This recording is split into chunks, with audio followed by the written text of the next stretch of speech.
Hi, in today's podcast, I have with me Dan Blank, who is a creative consultant and founder of WeGrow Media, a company dedicated to helping authors, writers, and creative professionals connect with their audience and achieve their creative goals. With over a decade of experience in marketing, Dan focuses on developing personalized strategies that enable creators to build authentic relationship with their readers.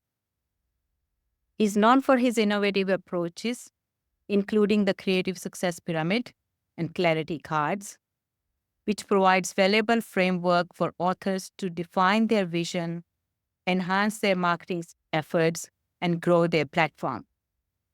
Welcome, Dan. Thank you so much for having me.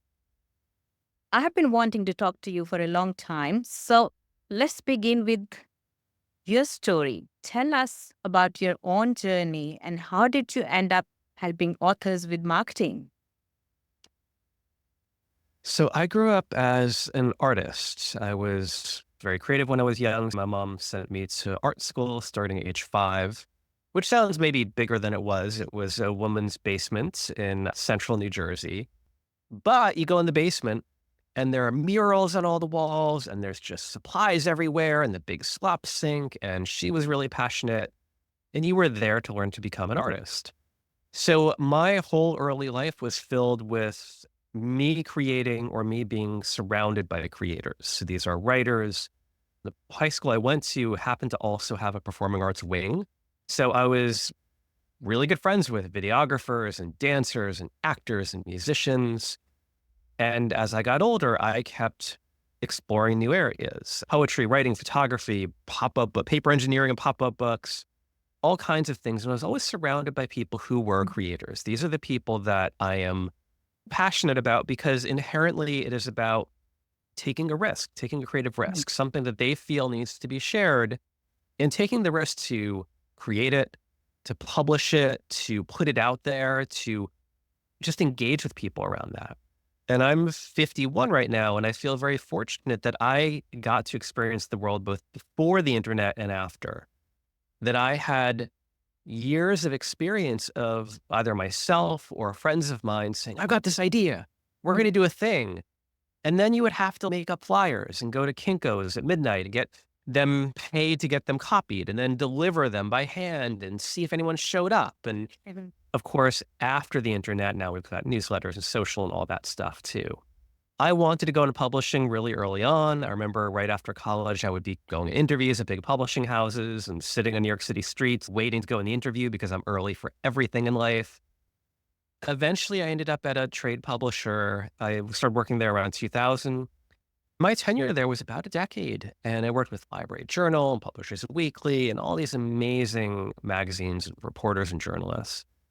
And it was this interesting time when we were moving from print to digital. And now I feel like we take that for granted so much. But I was a part of these teams who were creating a blogging strategy. We were the first to broach the topic with editorial teams. We're going to allow comments on articles. People stormed out of meetings because this was such an affront to them. It was so new to them. They questioned journalistic ethics, all these interesting questions. So I got to do that for a decade. And in that time, I realized that job was ending. The company was dissolving and being sold off, and I knew I didn't want to look for another job. I wanted to work with writers. I was maybe 36, 37, 38 at the time. We're about to have our first kid, and I didn't look for a job. I said, I want to work with writers. I'm going to see what happens. One by one, I got new clients, and I started doing online courses, and gosh, 14 years ago. And that's what I've done full-time since then, working directly with writers, focused on book publishing, online writing. I work with other creators, but writing's almost always a part of the process. And that has been the work that I've done for the last 14 years. And it's been amazing because I get to work with the people who desperately care about what they're doing.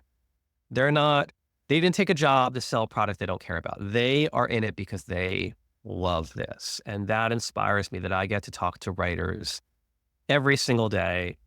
And it's been a lot of change in the last, even a couple of years, as we can maybe talk about, with how people get found in media and all these different things. And beyond that, I'll just say I started an email newsletter back in '05, and I've sent one out every week since then. And that's become a big part of, I think, my identity and how I keep publishing is every week I've got to write an essay and click publish. And that is a fun experience. That's the super high level overview. That's what I was actually hoping to hear because your story itself is very interesting. Of course, your work is super interesting, and we'll come to that. One of the things you actually use to help the writers is something you call clarity cards. What inspired you to create clarity cards and how they can help authors gain clarity in their creative journey? The first time I did clarity cards was back before I made the job change. I started this. And I think at the time I'll often take a pause in life and think about what do I want to achieve? And 51, so I'm doing that now in a lot of ways because it feels like a different era of life. Mm. I just remember sitting down on my carpet in my living room. It was like we had this apartment. It was before we could afford a house. The floors were all angled different ways. Whoever installed the carpet did it wrong. And there's this weird, the carpet came up in this little ridge through diagonally across the whole middle of the living room. I picked a side of that ridge and I just started writing down. Let me write down one idea on each card and let me try to prioritize it. I think I have my wife do it as well. And just see what are our priorities. We say we want to buy a house, say we want a family, but how do we want to live?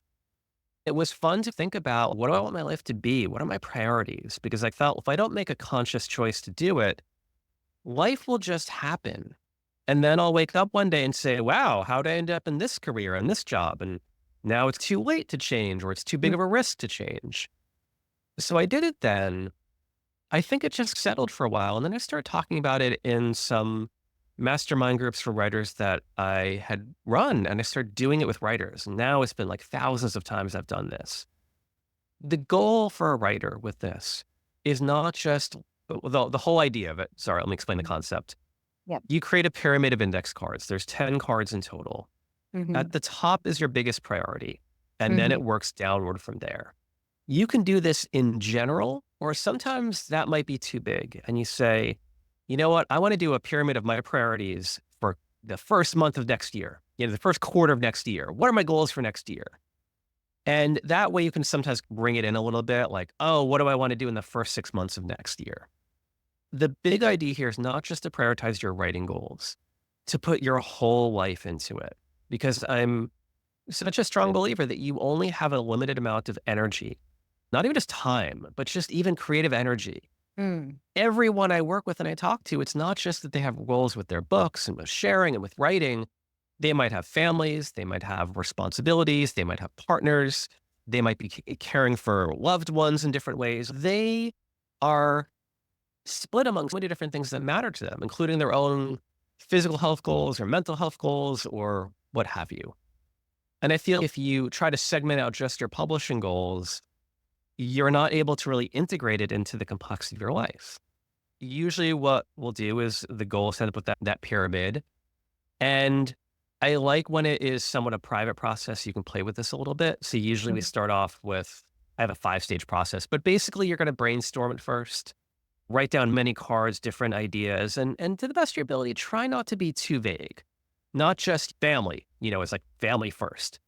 Okay, Mm. we know family is important. What is your goal with that? Is it more quality time with the kids, more quality time with your partner? Is it you want to get out of debt so your family can do this? Do you want to travel more? Try to be specific. Sometimes that family card is vague. Mm. And also sometimes you might not ever feel like you live up to it. If you just say family, Mm. great, sounds so great. How do you know if to feel good about that? Because it's easy to say, I have a goal as a writer, Mm. and you achieve the goal, but you still feel bad. Mm. I've talked to so many writers who are like multiple books in with big pauses, and they're like, I don't know if I'm really a writer. Yeah, I've got 3 books and I've sold 1,000 copies, but I'm not really a writer. And you're just like, oh my gosh, yes, you are. So usually there's a brainstorming component that we set priorities of what is the must have, what's the nice to have, what's the, if we can fit it in. Mm. And then there's the idea of starting to play with the pyramid. This can be a really interesting process because you might take, maybe you're into yoga and yoga centers you.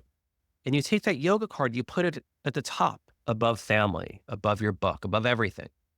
No one's looking over your shoulder. And for a minute, you say, if I felt more centered and more fit, would I then be better at serving my family and writing my book? And then maybe you put the book first and say, what if I got that book done? I've been trying to do it for 9 years and I haven't. What if next year I actually got it done? How would that change my life? And you almost experience different versions of what your life could be. The end result is to have that pyramid of 10 cards, the most important things at top. And from there, it's a matter of trying to integrate that into your life. It's meant for me to be a tool that a writer uses because inherently this is about making time and using your energy well. It's about thinking about how you do the difficult things. It's so easy. If you're just like a person who's got like a family and a job, just doing that is so hard. To think about writing a book or publishing a book or shit is so much more. But this is somehow how we do that. I study successful creators. I'm always reading biographies and memoirs or listening to interviews by them. And inherently, they had to make a kind of polarizing decision. I had to wake up early to do this, right? I had to change around my food shopping schedule. So I had 20 minutes every evening. A writer I worked with once used to tell me this story, which I just loved. She had a family. She'd go to work. Mm-hmm. And on her way home from work, she would pull into, I think it was the Walmart shopping center. And there's a side lot and there was a tree over a parking spot. And that was her spot. She would sit there under that tree in her car in the Walmart parking lot and she would write for 20 minutes on her way home. And then she'd go home. I was like, oh my gosh, that is both genius and sacrifice. And it was fueled her. It was so many things all at once and something that we normally never think. We think I go to work and then I gotta go home. Now, could you fit in 20 minutes? Yeah, I could, but where would I go? But you could sit in your car. Who would do that? No one would do that. It's not that you have to do that, but it's that there are possibly options. And I love Clarity Cards uncovering that for someone. That is such a great concept. And I particularly love the story because that's what I used to do. And when I was working, full time work and very busy house, friends to look after, kids to look after, what I would do at lunchtime, I would take my car, park it in a wide street, and write there. And Wow. the other thing I used to do was I always had a writing group once a month or something. And that used to be my connection with my dream that Oh, I love that. I am writing with them. I'm part of a group who are writers. We would talk about writing, read each other's writing, critique it, help each other. And they were more than writing group, they were the support group. For 15 years, that group met. And when that disbanded because a couple of members died, and I joined another group. Oh my gosh. I love that so You are so right that you got to find that something to keep your dream alive. yes. And I love what you're saying. And also the idea of the identity where if you write, it doesn't have to be every day, but let's say it's 5 days a week and you meet with a group of other writers once a month, that builds in you that idea of like when people say, what do you do? What do you do for fun? You're like, I'm a writer. And it's, oh, really? And of course, they'll always say, have you written anything I've read? You say, no, but I write every day. I meet with this wonderful writing group. Like that just builds the community. All the stuff you said is just so brilliant. I love that. Yeah, thank you.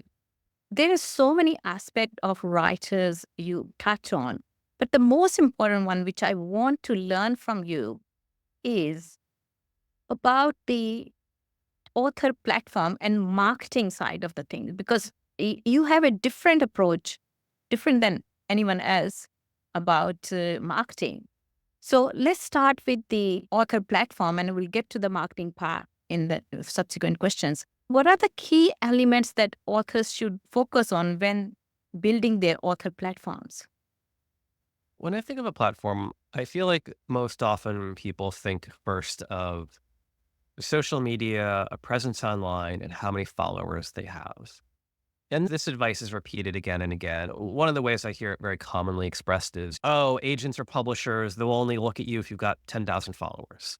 Mm-hmm. I get why something arbitrary like that would be out there. Just this idea of that's an easy way to say, look, we might not know we're going to try to put this book out there, but if you're in the process with us, if you can come to us with an audience, if you can come to us with an understanding of who your audience is, if you can come to us with different ways you're already reaching that audience, if you can come to us with a literacy of the marketplace, gosh, that would make it so much easier for us. The challenge I find is that then everyone focuses just on, I'm building my platform. I got an Instagram account and now I'm trying to get followers. How do I get followers? And it's like, Mhm. all right, I've talked to plenty of writers who come to me and they say, I've got followers. I've got 10,000, I've got 80,000 followers and I don't know who they are. I don't know what to share. I don't know what works. And we'll get into that. I think people miss that. So for me, the components of a platform that really matter are effective communication and trust. This is something I just obsess about, this idea that if you learn how to communicate effectively about what do you write and why do you write this and why is this engaging to someone, that allows you not just clarity of understanding who's your readership. Let me tell you, someone might read my book. What they're looking for is this. And in my work, they see this or that, and this is what they struggle with. They've got to go literacy. It's like the word I like using for this. And if you think about how to communicate effectively, then all the other stuff. What do I post to social media? What do I write a newsletter about? What do I pitch as I pitch myself as a guest on podcast? What is the pitch? If I'm doing an essay, all these things are then solved in a way because you're a student of how to communicate. I used to speak and go to a bunch of writing festivals and writing conferences. I just remember there'd be a pitch slam would be like the big heart of the conference. Like writers are pitching agents. And I would just see them in the hallways beforehand. All the writers just freaked out, like reading their pitches, writing, repeating it, and trying to memorize it. Part of me thinks, didn't you do this before you came? This is the moment right before you go in and you're cramming for the Mhm. test. Not to be judgy, because I know in that moment I would be practicing again and again as well. Mhm. But this idea of that's a difficult thing. I think very often people, they don't hone their communication as much as they could. And this Mhm. is why I like the idea of a weekly newsletter, because you keep experimenting, you keep learning. Mm. It's why when I write a newsletter, I'll come up with multiple headlines and I'll sit with them for a couple of days and I'll play with different versions of it. And I'll ask people's opinion about it because I've done this for 20 years almost with the newsletter. And you still have to figure out what's a really good headline. Then what's a really good subheadline? Then what's a really good opening line to the whole piece? Then Mhm. what's the paragraph? Then I usually have an intro. Like, how does the intro end? It's not just, oh, I wrote a piece and I sent it. Every part of that to me is a craft. And that's what the platform is. The other side is trust, which is it's not just followers, it's people who care. It's people that care about what you write or why you write or how you write or who you're connected with or how you make them feel. And I think this has been the big lesson of, I'll use air quotes here, influencers. Like influencers is an easy thing to make fun of, which is who's this person who has 5 million followers? And they just talk about what they're wearing or what they're eating or they just show their life. To me, it's been this incredible lesson though of anyone can engage an audience that really loves them, really admires them, really l- appreciates that person as a part of their life because they've learned to trust them. They resonate with them in some way, or they're aspirational in some way, or they teach them something in a unique way. I support people on Patreon and I subscribe to a lot of people and or on Substack. And I do it because I just like that they're doing it. It's just, thank goodness if I can give them the $5 a month for doing their YouTube videos, like, I'm just so thankful that they're there. And that is what I think when you think about and building a platform, it's about learning to effectively communicate and to build trust with an audience, because then you can talk with that agent or that publisher or the bookseller, the librarian, that sort of thing. You can think about what's my marketing plan. You can think about if I'm going to be out there public as a writer, what would that be? And that to me is also just it's a craft and it's one that feels good, which is different than how a lot of writers tend to focus, which is like, okay, everyone, it's time to put on my marketing hat. I've got to publish this book because people tell me I have to build it off their platform. So this is it. They're apologizing publicly for it. They're telling people their heart isn't in it, that now they're going to market to them. And that's fine. You can do that. I'm not judging you, but I'm like, It'd be nicer if it felt good for you, if it felt good for them, if you felt like, oh my gosh, like when I send my newsletter, oh, I love what I write and people give me this feedback and it's not a big audience, but they're my people and they're the ones who are going to pre-order my book and all these good things. Because I really do think about, I want you to feel good as a writer. I want you to feel fulfilled and joyful. I don't want you to feel like you're on the sidelines, you don't know what to do, and everyone's doing it better. I want you to feel like you love this experience of living as a writer. Then don't you think that this is because for most of the writers, excluding the younger generation from it, because they are born with internet and for them it's a natural thing. But for our age group, or even those in 40s and 50s, I'm in 60s. So for us, there was no precedent. We're learning why doing it. And for writing books, there is so much information available.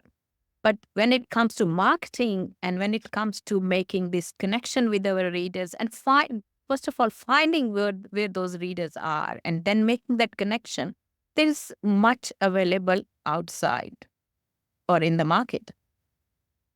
I always feel a bit the opposite in a way. Again, maybe because of my age, where I understand where people can look and see, oh, there's so much I can do, and that's very overwhelming. But usually when I'm working with a writer, we're zooming in. So we might say, oh yeah, they might come to you and say, oh, I wanted to launch a podcast, I want a newsletter, I want to get an Instagram. That's great. This is a lot of, again, I'll use the word literacies at once. Let's prioritize it. And we're going to start here, if that's okay.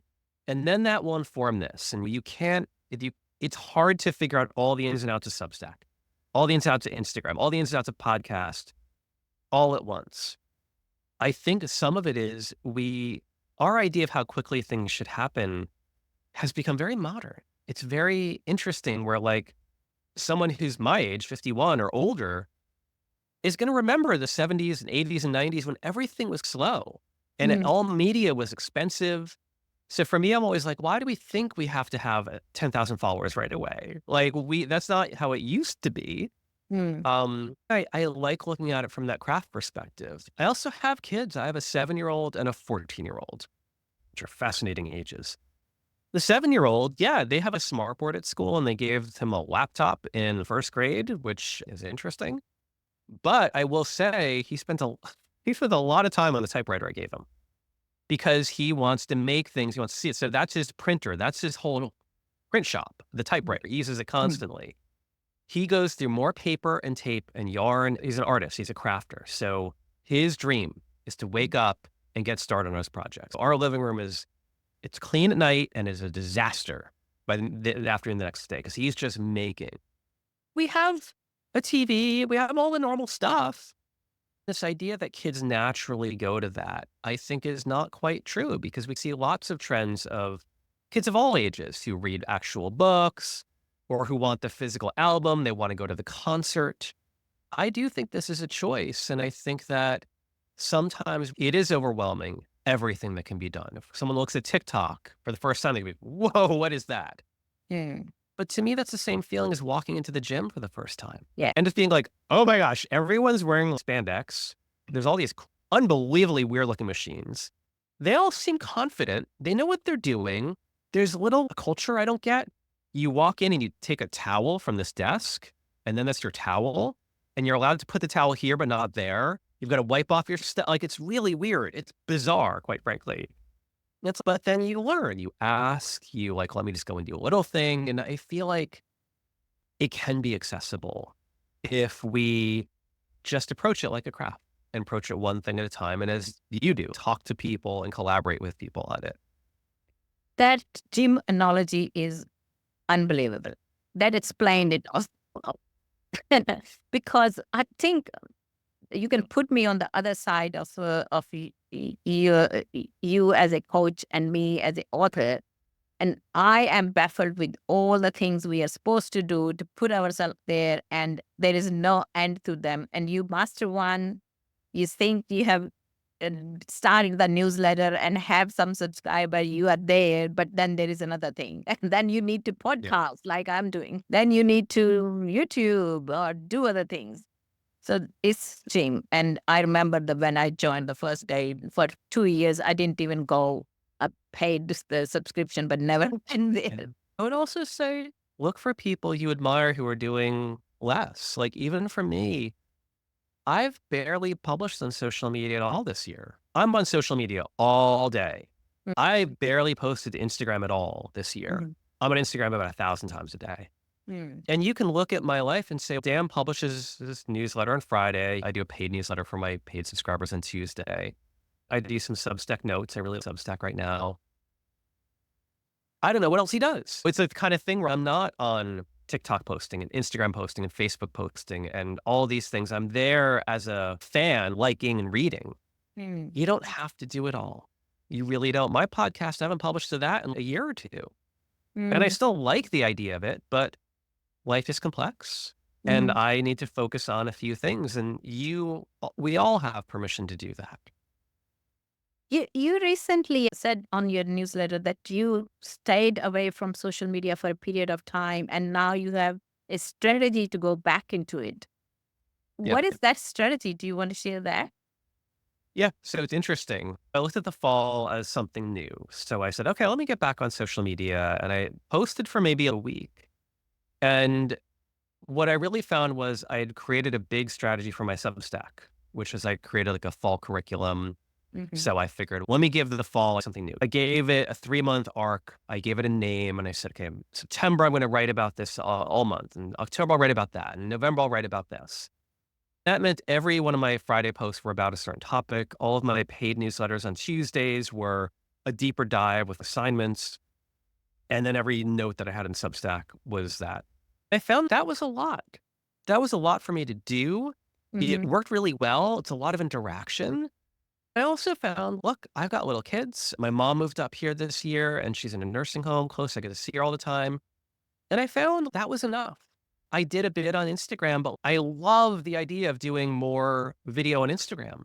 Mm. I just got to the point in the day where I was like, I don't want to spend the time doing that. I want to work with my clients. I want to Mm-hmm. work on my newsletter. I want to go visit my mom. I want to go spend time with the kids. And my wife. Mm-hmm. And that's how it evolved. And that's fine. That's great. That's it. And I think one platform is enough. If you can do it well, one platform is probably what we can handle with our lives. And in there, for us, the authors, you need to add the creative writing time as well. That is the primary thing, because if we are not writing books, we're not doing anything basically. All that is wasted effort. On your website, there is a phrase which I want to discuss. It is called human centered marketing. So you call your marketing human centered. How does it differ from traditional marketing, and why is it important for authors? I feel like so often people have forgotten the other people in the mix, that this is inherently about, if we think of for a writer with a book, it's such a personal thing. I know a book is published by the hundreds or thousands and people read them anonymously and all that kind of stuff. But inherently, you've written something. And if someone reads it and they resonate with it, it's that direct connection from you to them. With all that we can know with sharing and engaging and posting and all that stuff, I'm fortunate. I've built out a newsletter list over the course of years and have thousands of subscribers.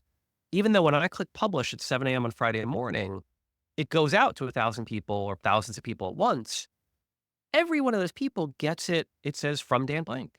And they're reading it by themselves. They're not reading it next to 10 other people reading my newsletter. Mhm. It's that one-to-one connection. What I find is that all that stuff that feels very overwhelming starts feeling much more approachable when we think about one person you're trying to reach. Stop thinking about the big audience. I know we all want an audience. That's fine. It's all fine. But what is your ideal reader? Who are they? What was their day like? Why are they even on your newsletter list? What subject line would get them to pause? Right before your email was an email from their boss. Right after it was a new sale from Target. And two below that is something from their kid's school. So why are they pausing? What's your name? That should be the trust factor. Mhm. What's that headline that gets them to pause? And then they pause and look at that first sentence. To me, that's focusing on the person, which is different than focusing on tags on Instagram. Now, how do I use tags to get more people? I want to trigger the algorithm. I heard that you have to do reels. And in the first 4 milliseconds of your reel, you have to have a flash because this weird buttons and algorithms and the tech. I know that we're using tech as like a channel. Mhm. I worry that people make it about the tech, that it's about pleasing Facebook or Instagram or Amazon or Google. I get that they're a part of this, but it really is about people. And I also feel if you master that craft of communication and trust, that goes between things. Because I've seen social networks come and go. I'm waiting for the next generation to just reject mobile phones entirely, and then it's great when they do that, and they say we're bringing back the cafe culture from the '60s, '70s, and '80s. How do you walk into a cafe and say, "Oh, I'd love to do a reading of my book"? If you don't know how to do that, if it's not focused on the person behind the counter and what they program for, that is why I use the phrase human-centered marketing, to keep it very focused on the person, which kind of brings down the temperature a little bit. And it also, I think, brings up some innovation because there are ways to write a headline that break all the rules of good copywriting and good SEO, Mm. but it's just intriguing and people are going to be curious. They're going to want to click on that. Like some of my best headlines have been the silliest because they're just very human. They get someone a little curious and they lean in a little bit and you're like, there you go. It's the person, not the algorithm. Yeah, yeah. I have abandoned SEO for long time ago. I think nobody cares what it. And I like the new generation abandoning mobile phones. I will wait for that day. That's such a good idea. But you have written a book, and marvelous book, Oh, thank Be you. the Gateway. Even the title is such a great one. Can you tell us a little bit about the philosophy behind that book and what you were trying to convey through that book? Yeah, thank you so much. Yeah, the concept of the book came up when I was doing a mastermind group and I was doing a daily video for them. And I just made this up during a video. So I have the moment of inception on video. Mm. The idea of the gateway is this idea that your work, whether you're writing fiction, nonfiction, memoir, poetry, is like a gateway into a new way of seeing or being inspired or being entertained or being educated. So I literally in my head envisioned like a gateway in the woods, and beyond the gateway is like a glen, an open field, and that sort of thing. And this is like you being like, I want you to experience something here. And the gateway was important to me because I thought of both sides of it. This idea of the writer, we all have this idea, oh, I have an idea for a novel and this, that. And so we figure out that side of the gateway. And then they forget the other side of it, which is how do I bring people to this threshold? And invariably, it helps them understand the marketing piece of it, which is you've got to venture out into that forest and find where people have already cut paths in the forest, where they're already venturing to. There's other people out there. There's little towns, there's botanical gardens. You've got to venture out on the other side of the gateway. And you've got to meet the people and see where they gather and see how they move. We can put the analogy, are they using TikTok and that sort of thing? And then you've got to see what does that community look like and who were the influencers there and what is meaningful to them. Then it's the idea of thinking about how do you bring someone back and create a path to your gateway and move them through the gateway. So we can think of the metaphor very straightforward of this is why I have a newsletter. And this is why in my newsletter, I've interviewed these people because those people are out there. And my newsletter is a way to meet those people where they are, to understand what they care about. And then through my newsletter and the interview, bring them to the threshold of my gateway and see if I can move them the other side. And I also think it helps educate people on that is a process. I talk about this a lot, like the marketing funnel and stuff, but this idea that it's not just I put a product out there and if people like it, they'll find it. Great work rises to the top. No, I don't. I think that happens sometimes, but in any field, there are people who are unbelievably talented. And for whatever reason, bad luck, they just didn't make it in the way that other people did. And it makes you think about being intentional about what you say and what you do and who you know. And that idea that this is, you're a part of an ecosystem. It's not just you putting a product in the marketplace. This is an ecosystem, people who care about the themes you write about or the stories you tell or the things you're educating them on. And to me, it's meant to bring you into that space and to think about marketing as much more approachable.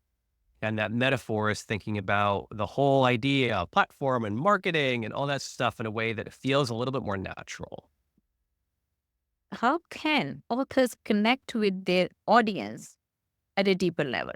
Yes, they have the following, they have built a trust, and they are reaching them through their newsletters or through their videos, audios, and different way. But still, there is a barrier between the two. There is not two-way conversation happening here. Can that be achieved? Yeah, a number of ways. It depends on what their goals are. But sometimes it's simply asking questions. And a lot of people have a newsletter. They don't do that. And I always recommend end your newsletter with a question and make it accessible enough that Mm-hmm. they can actually easily reply to it. Maybe even put that at the beginning of the newsletter. There are tools in really everywhere now, but Substack's an easy example. There is like a private chat community, a chat forum where you can bring people in. Sometimes it's about being the first to put stuff out there. I've worked with people where they'll do a post. They're like, okay, no newsletter this week because, and they list the things out. And today I want to talk about like why I'm overwhelmed and why there's no newsletter this week.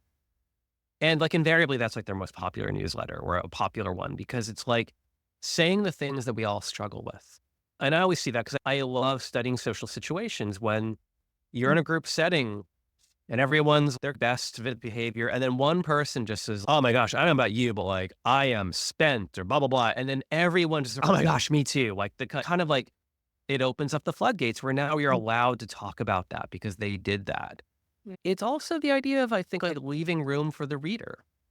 I see this on YouTube a lot where someone will ask a lot of questions. So they'll be like, I don't know, I'm thinking of doing this, but I could also do that. What do you think? And they'll ask just for asking. In the next video, they're like, okay, last time I asked about should I move the bookcase here or here?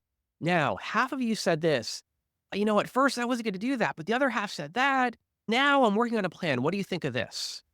They bring people on a journey. Nowadays, I think what is so engaging about social media is the idea of following along. There are classic examples of, I think it was Gretchen Rubin in 2008, 2009, creating her happiness project. And it was a blog before it was a book. It was like, I'm doing this experiment to try to be happier.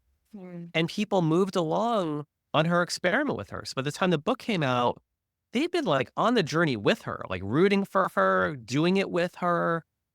And it was like you brought along. So it takes a little bit of risk, which again is like my favorite topic for creators. Mm. But is looking for that thing of meeting them where they are, meeting your audience where they are, leaving room for the reader, including them. And one more thing I'll add, I was thinking about this recently. My older son used to be into cars. Oh my Mm. gosh, 24/7. And I started Mhm. watching, we subscribe to a lot of car YouTubers. And there's a lot of big ones out there. And I was watching two of them recently, but they both said something very similar. They're reflecting on their channel. Mm. And they were saying big inflection point for them is when they went from just them on camera to bringing in other characters. There's one guy, Hoovie's Garage, who brought his mechanic in as like a main character. And that mechanic now has 1 million followers. And he brought his wife in. Another one, Doug DeMuro. Now he himself is just famous in the car world. He has hired people. He has a cast of characters now. And one, he's not just, I'm not alone anymore, but also these characters, different personalities, different passions, the back and forth. It's created something so dynamic that the audience feels a part of this friendship. And that's another way to do that. So when you see a Substacker partnering with another Substack or a writer, instead of doing an event of here's me and my book, they say, I'm in conversation with me and her or me and these two other people. Some of a rational person might be like, why share the stage? This is about you. But for them, it's no, this is how I build the community, build the audience, and make people feel part of something. That's so good. When you were giving example of Gretchen Rubin, the word coming to my mind was building in public. Yeah. So that is something which we see again and again, particularly on social media. On LinkedIn, I've seen it a lot, and many people just start something and then they will keep on building, and you eagerly wait for their next post to learn about what they're going to do next. That's a good strategy to actually have two-way conversation with your audience. Yeah. I love that. And just to build on that, I think a lot of people delay sharing because they want to be perfect. And what you're saying means that people see you when you're a little vulnerable and they're rooting for you and you make mistakes, say, oh, whatever.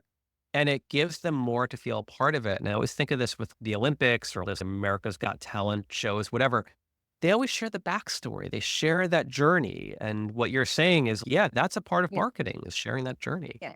So that's when I recently revamped my Substack and I did it in public, like starting from it. I have this problem. I need to revamp my Substack. I don't know which way I'm going to go, but this is what. So I started sharing every week in my normal newsletter. And then I came up with a name and I gave them option with a logo, 3, 4 name options, and everybody was giving. And in fact, that made my decision making so easy when few people said, now this is better than this for this reason. And I hadn't thought of those reasons. Uh, That was really easy for me to select the name and then the direction it took. And now that I have revamped my Substack, I'm at peace. I know oh, I'm going in the right direction. And from that revamping originated this podcast, which has opened a different venue for me for collaboration with people like yourself and many others, and unbelievable. So that is something I wanted to get your thoughts on it because with your human centric marketing, is this the kind of thing you are thinking of? yeah, it's about outreach and connecting with people. And I think that this is in the book, but I feel like most people have a lot of social anxiety. I don't care how successful you are. And some people don't, Mhm. but our social circles get smaller and it's harder for us to put ourselves out there because we don't want to be rejected in public. We don't want to be embarrassed in public, or we've reached a certain level of stature in our other life. We don't want to go to a new field like writing and feel like I made a faux pas, or I said, everyone come to I'm doing a write-in thing and Mm. join me. And no one came. But that's a part of it. And the idea of you putting something out there, asking questions of this kind of thing. It's if you had emailed and said, can you write a guest post? It would have been like an easy no, because I do enough writing.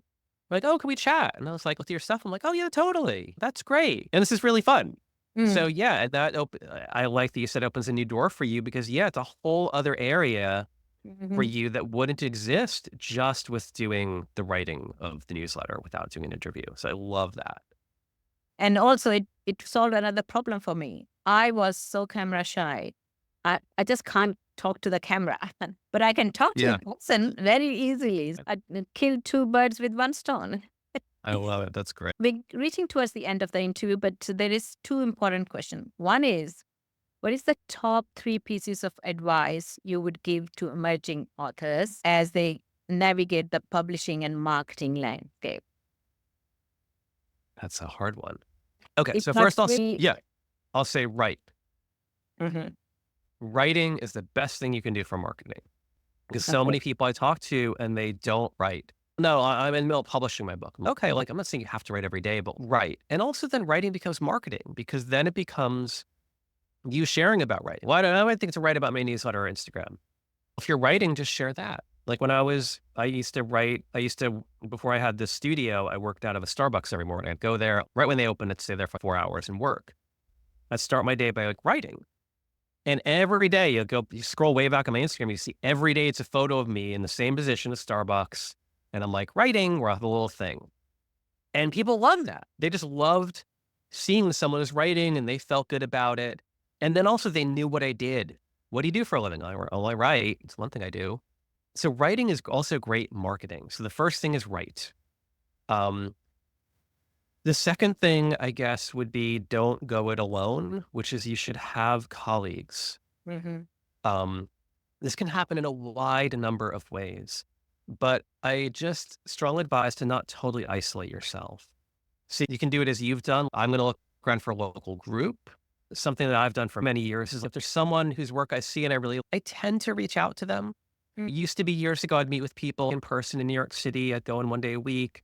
Now it's more a Zoom chat or something like that. But just reaching out and realizing maybe in your real life, no one in your family cares that you're writing, no one in your job cares that you're writing, no one in your community cares that you're writing, no one in your county cares that you're writing, and they're never going to. And you Mm. say, oh, I'm an island here. Yeah. You have access. All these tools give you access to email someone and say, I just want to ask a question, or I just want to thank you. Mm. I listen to your interview on this podcast, whatever. I just want to thank you. That builds a connection. And the third thing is to just try to share frequently.